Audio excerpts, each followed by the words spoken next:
Hello friends, welcome back to my channel facts and min Hindi. और मैं वर्षा स्वागत करती हूं आपका अपने चैनल में।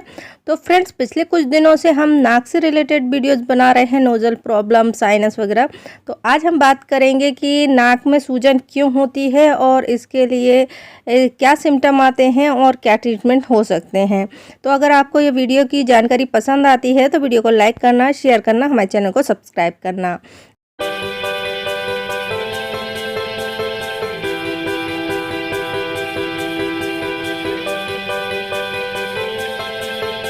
नाक और सिर के बीच की सूजन की वजह से नाक में सूजन हो जाती है, जिसके कारण से साइनस बन सकता है।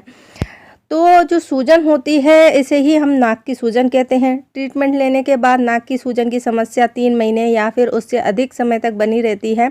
तो फिर सूजन से म्यूकस निकलने लगता है, साथ ही नाक भरे रहने का एहसास होता है और सांस लेने में भी तकलीफ होने लगती है।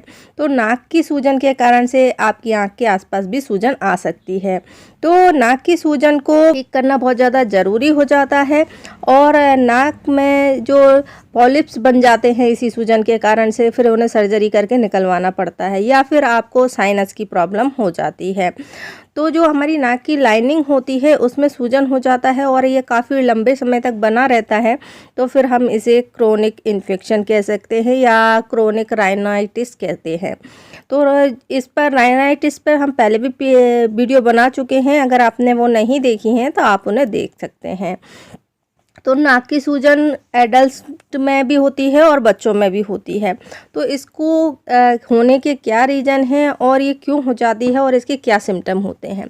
तो इसकी सिम्टम्स की बात करें तो नाक में सूजन यानी क्रोनिक राइनाइटिस के लक्षण होते हैं, जैसे कि नाक में स्वेलिंग दिखाई देना, नाक में डिस्कलर्ड थिक और डिस्चार्ज होना, पोस्ट नेजल ड्रेनेज की समस्या होना, नाक में रुकावट होना, जमाव महसूस करना, नाक में सांस लेने में तकलीफ होना, आँखों के आसपास, गाल, नाक, माथे के आसपास सूजन दिखाई देना या फिर दर्द महसूस होना। तो जैसे कि हमने बताया कि साइनस के जो पेशेंट होते हैं उनको आँख के दोनों साइड, नाक के दोनों साइड, माथे पर ये कैविटीज़ होती हैं जिनमें कि हवा भरी रहती है, लेकिन जब आपको नाक में इन्फेक्शन होता है, साइनस की प्रॉब्लम होती है, तो जो म्यूकस होता है वो जाके जमा हो जाता है और फिर उसमें इन्फेक्शन बढ़ने लगता है, जिसके कारण से आपको नाक में दर्द, दांत में दर्द, आँख के आसपास सूजन महसूस होती है। तो इससे क्या क्या समस्या होती है, एक तो जो आपका स्मेल लेने की पावर है वो चली जाती है, स्वाद नहीं आता है।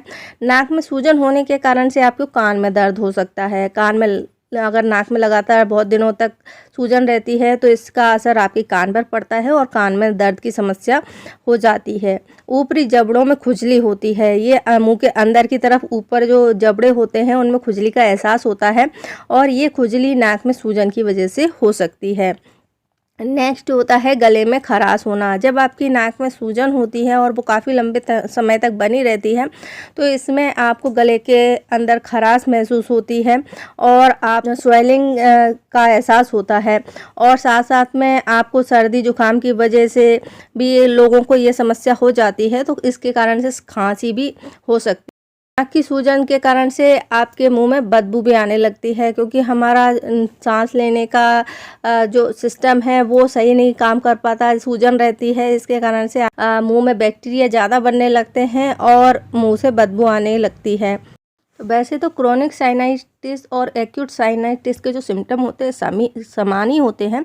एक्यूट साइनाइटिस जो होता है टेम्परेरी इन्फेक्शन होता है और क्रोनिक होता है वो 12 सप्ताह तक रह सकता है। तो क्रोनिक साइनाइटिस जो होता है होने के पहले आपको कई बार एक्यूट साइनाइटिस हो चुका होता है और क्रोनिक साइनाइटिस में फीवर नहीं आता है, जबकि एक्यूट साइनाइटिस में आपको फीवर हो सकता है।